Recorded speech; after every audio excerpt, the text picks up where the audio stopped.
হাতে ঝাড়ু, বালতি, কাস্তে সহ প্রয়োজনীয় সরঞ্জাম নিয়ে মোটরসাইকেল ও ভ্যানে করে মসজিদের গেট দিয়ে প্রবেশ করছেন লাল কোটি পরা একদল যুবক।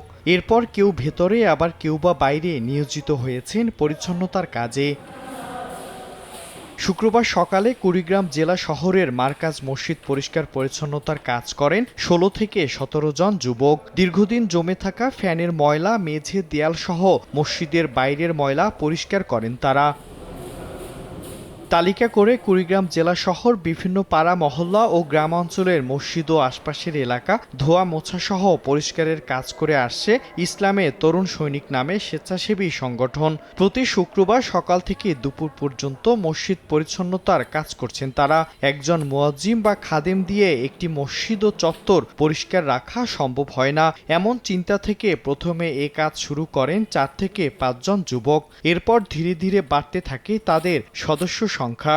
মসজিদগুলো পরিষ্কার করার জন্য আমরা কয়েকজনে মিল করে একটা টিম করছি, যাতে আল্লাহর ঘরে এগুলো পরিষ্কার রাখতে পারি। আমাদের নিজের যতটুকু সাধ্য 10 টাকা 20 টাকা দিয়ে আমরা যে মাল সামানা কেনা লাগে এগুলি কিনি। এটা একটা ভালো উদ্যোগ।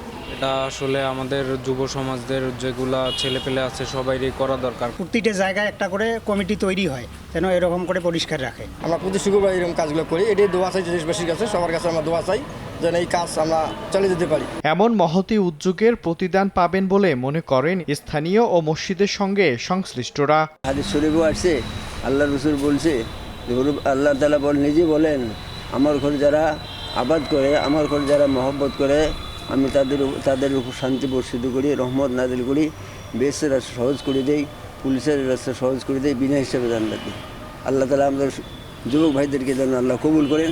গত এক বছরে বিনা পারিশ্রমিকে নিজেদের অর্থে জেলা সদরের বিভিন্ন প্রান্তে ৪৩টি মসজিদ পরিষ্কার পরিচ্ছন্নতার কাজ করার কথা জানায় সংগঠনটি।